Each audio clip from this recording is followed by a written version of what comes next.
샬롬 사랑하는 주 예수교회 성도 여러분, 오늘은 추수감사절입니다.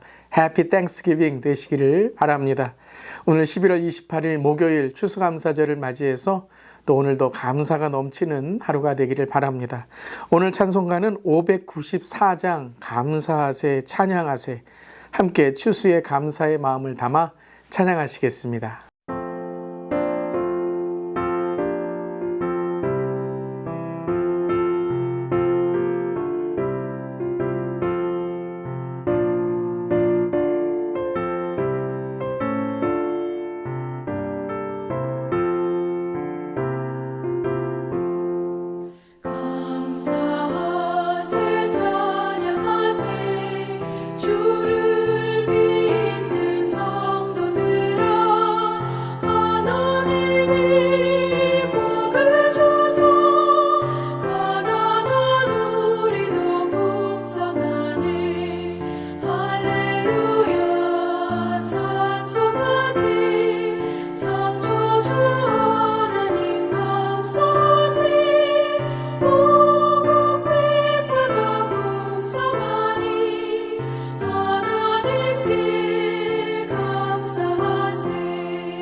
감사하세 찬양하세 은혜 받은 자녀들아 하나님이 우리에게 풍성히 거두라 복 주셨네.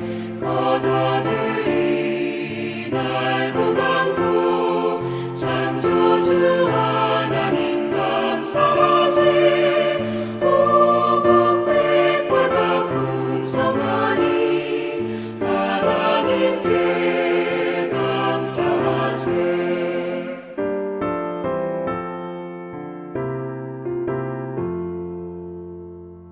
아멘. 감사하고 찬양하는 오늘 추수감사절 되기를 바랍니다. 오늘 밀키티 말씀은 요한계시록 5장 1절부터 7절까지의 말씀, 하나님의 말씀 함께 나눕니다. 내가 봄에 보좌에 앉으신 이의 오른손에 두루마리가 있으니 안팎으로 쏟고 7 인으로 봉하였더라. 또 봄에 힘있는 천사가 큰 음성으로 외치기를 누가 그 두루마리를 펴며 그 인을 떼기에 합당하냐 하나. 하늘 위에나 땅 위에나 땅 아래 능히 그 두루마리를 펴거나 보거나 할 자가 없더라. 그 두루마리를 펴거나 보거나 하기에 합당한 자가 보이지 아니하기로 내가 크게 울었더니 장로 중에 한 사람이 내게 말하되 울지 말라. 유대 지파의 사자 다윗의 뿌리가 이겼으니 그 두루마리와 그 7임을 떼시리라 하더라. 내가 또 보니 보좌와 내 생물과 장로들 사이에 한 어린 양이 서 있는데 일찍이 죽임을 당한 것 같더라. 그에게 7 뿔과 7 눈이 있으니 이 눈은 온 땅에 보내심을 받은 하나님의 7 영이더라. 그 어린 양이 나와서 보좌에 앉으신 이의 오른손에서 두루마리를 취하시니라. 아멘. 하나님의 말씀입니다. 하나님 말씀에 감사합니다. 자, 오늘 추수감사절입니다. 우리 한번 서로에게 이렇게 댓글로 우리 격려하고 인사해 보기를 바랍니다. 하늘 축복의 추수감사절 되세요. 하늘 축복의 추수감사절 되세요. 아멘. 오늘 하늘 축복의 추수감사절 되시기를 바랍니다. 특별히 요한계시록의 말씀을 통해서 하늘 문이 열려 천상에 하나님께 주시는 축복과 은혜가 우리 모두에게 넘칠 줄 믿습니다. 우리 계속해서 요한계시록 말씀을 묵상합니다. 요한계시록 말씀을 많은 분들이 어렵다라고 생각하시는데요. 물론 그 내용이 참 쉽게 이해하기는 어려울 것입니다. 그런데 그 어려움이 단지 이해하기 어려울 뿐만 아니라 두려움의 마음이라면 우리 요한계시록을 다시 한번 우리가 보기를 원합니다. 요한계시록은 1장에도 나와 있지만 듣는 자와 그것을 행하는 자가 복이 있도다라는 말씀이죠. 어떤 두려움이나 미래에 대한 암담함이 아니라 오늘 내 일상에 함께 하시는 하나님과 동행하는 삶, 그것을 강조하고 있다라는 것입니다. 그래서 계속 강조하지만요, 요한계시록 묵상과 또 요한계시록 말씀 또한 성경을 잘 읽어야 됩니다. 특별히 요한계시록은 단지 먼 미래에 대한 말씀만이 아니라 지금 오늘 우리가 살고 있는, 특별히 요한계시록을 쓰고 있는 그 시대에 바로 교회와 세대에 대한 말씀인 것이죠. 밖으로는 로마 제국의 박해에 흔들리는 신앙, 안으로는 거짓 가르침과 영적으로 교인들의 나태해지고 타락해가는 믿음을 또한 요한계시록을 통해서 말씀하시는 것이죠. 이러한 상황 속에서 사도 요한을 비롯한 참된 신앙을 지키려고 하는 자들에게 낙심하지 말고 주님만 바라라 라는 것이 요한계시록의 핵심인 것입니다. 그래서 4장에는 요한에게 하늘을 열어주시며 이리로 들어오라 라고 말씀하셨죠. 그러한 영적 권면처럼 이제 5장의 시작도 사도 요한과 믿는 자들에게 하나님의 영적 용기를 불어넣어 주시는 것입니다. 특별히 오늘 이 아침에 우리가 회복해야 될 영적인 감각과 감사가 있어야 한다면 하늘문이 열리고 영이 열리어 추수감사절에 감사하세 찬양하세 감사가 넘치는 그런 오늘 아침 되시기를 축복합니다. 자, 그렇다면 어떻게 영이 열리고 믿음으로 승리하게 될까요? 자, 1절 말씀 함께 읽어보겠습니다. 내가 봄에 보좌에 앉으신 이의 오른손에 두루마리가 있으니 안팎으로 쏟고 7인으로 봉하였더라. 자, 두루마리가 있으니 7인으로 봉인되었다라고 되어 있죠. 7은 완전수, 그래서 7인이라는 것은 바로 완전한 내용이 있다라는 것, 그것이 봉해졌다라는 것을 뜻하는 것이죠. 자, 완전한 두루마리, 완전한 하나님의 계시가 무엇인가요? 그렇죠. 말씀입니다. 말씀이 열릴 때 영이 열리고 말씀을 사모할 때 하나님의 사랑이 채워지고 말씀이 내 삶에 쌓여갈 때에 말씀의 능력을 경험하게 되는 것입니다. 바로 사도 요한이 이러한 어려운 상황과 또 그러한 핍박의 상황 속에서 말씀을 붙들고 예수 그리스도를 바라보는 신앙을 또한 하나님께서 말씀하시는 것이죠. 이 말씀이 열리게 되니 오늘 4절에 사도 요한에게 이제 이 말씀의 봉인을 열자, 펼자가 누구이냐라는 음성을 통해서 사도 요한이 4절에 이렇게 고백하고 있습니다. 그 두루마리를 펴거나 보거나 하기에 합당한 자가 보이지 아니하기로 내가 크게 울었더니, 자, 말씀을 필 자가 누구인지 이리저리 살펴보았지만 누구도 두루마리를 펴거나 보거나 하기에 합당한 자가 보이지 않다. 그래서 그가 크게 통곡하며 울었다라고 오늘 4절에 기록되어 있죠. 자, 첫 번째 의미는 바로 아무도 그 봉인을 열 자가 없이 오로지 한 분, 그분만이 봉인을 열 수 있다라는 그 말씀도 될 수 있지만, 또 하나는 영적인 타락과 또 말씀을 사모하지 않는 이 마지막 때와 같은 그러한 모습을 사도 요한이 보고 눈물을 흘렸다라는 것이죠. 말씀을 펴면 놀라운 일이 생기고 막 사람들이 몰려와서 말씀에 관심을 갖고 두루마리가 어떤 내용인지 궁금해할 줄 알았는데 사람들의 모습은 무엇입니까? 하나님의 말씀에는 관심이 없는 거예요. 하나님의 말씀에는 노력하지 않는 거예요. 하나님의 말씀에는 바로 삶의 기준을 잡지 않는 것이죠. 마치 어떤 위기의 상황 도와줄 자가 없고 옆에 있을 자가 없어서 눈물밖에 안 나오는 상황과 같은 것이죠.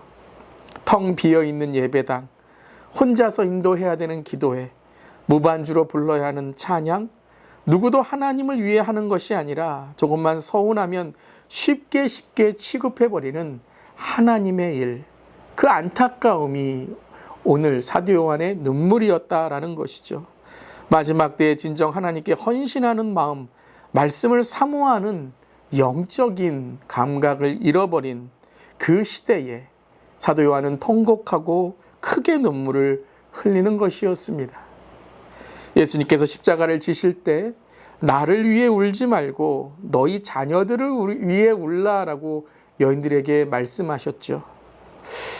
여러분, 우리의 신앙을 돌아볼 수 있기를 바랍니다. 저를 포함해서 우리 모두는 일불 손해보는 것에는 화를 내지만, 내 자존심 상하는 것에는 끝까지 복수하려 하지만, 내 자식 무시당하는 것은 소리치고 누가 내 자식을 뭐라고 해 하며 그렇게 분노하고 있는데, 진정 영원히 지옥 가는 안타까운 마음이 있나요?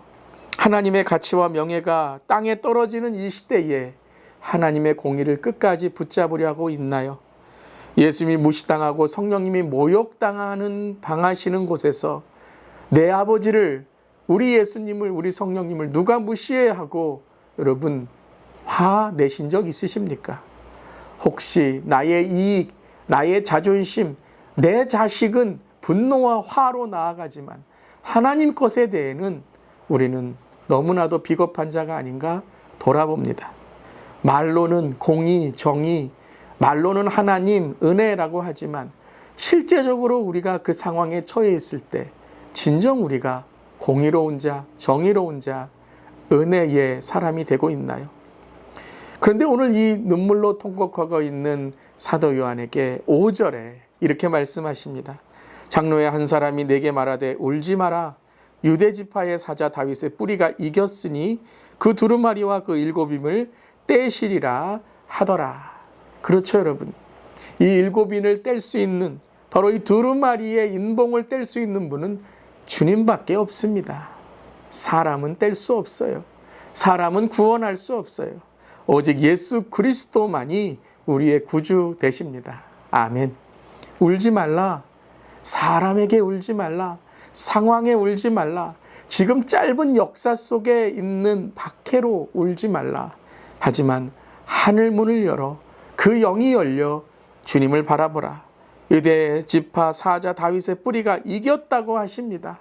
그는 지금 그 십자가에서 죽은 자처럼 사람들에게 죽임을 당했지만 그는 다시 부활하셔서 다시 오실 우리 구주 예수님이다 라고 고백하는 것이죠. 선포하는 것입니다.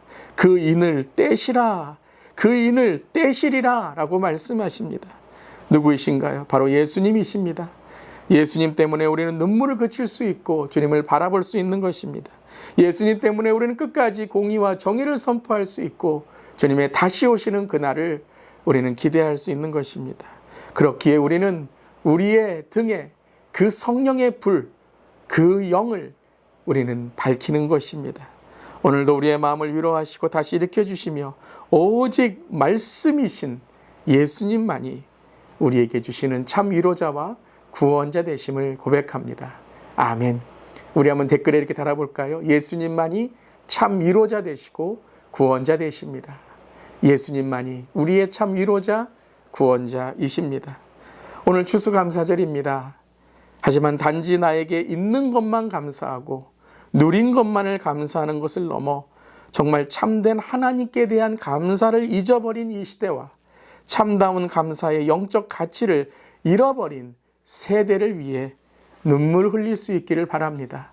그리고 우리가 그 가치, 오늘도 말씀을 듣고 하나님께 나아갈 수 있는 날 구원하신 주님, 참다운 영생과 천국의 기쁨을 허락하신 주님께 우리가 그 최고의 가치, 하나님의 주신 영원의 영생을 감사하는 우리 모두 될 수 있기를 바랍니다.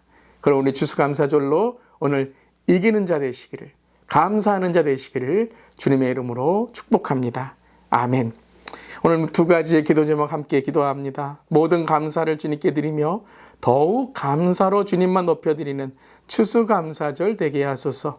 참다운 감사와 베품을 잃어버린 시대에 우리 주위에 소외받고 외로운 이웃들에게 감사를 나누며 또한 추수감사절에 은혜를 나누는 오늘 하루가 되게 하여 주시옵소서. 그렇게 우리 기도하고 특별히 우리 가족들에게 멀리 계신 우리 가족들 계시면 한번 전화하고 또 연락하며 해피 땡스기빙 서로 인사하고 또 사랑을 나눌 수 있기를 바랍니다. 아멘. 기도하시겠습니다. 죽을 수밖에 없었던 우리들에게 생명을 주신 주님 감사드립니다. 하지만 기쁨의 감격을 잊고 은혜를 잃어버리고 살지는 않았나. 원망과 불평 속에 세상의 것들만 우리가 보며 살아가지 않았는가. 주님 다시 한번 회개하며 뒤돌아봅니다. 추수감사절을 맞아 진정한 감사를 주님께 드리며 더욱 주님의 사랑과 감사를 실천하는 우리 모두에게 하여 주시옵소서. 주님 감사드리며 예수님의 이름으로 기도드리옵나이다. 아멘. 오늘도 해피 땡스기빙 되시고 더욱 감사하는 우리 모두 되기를 바랍니다. 아멘.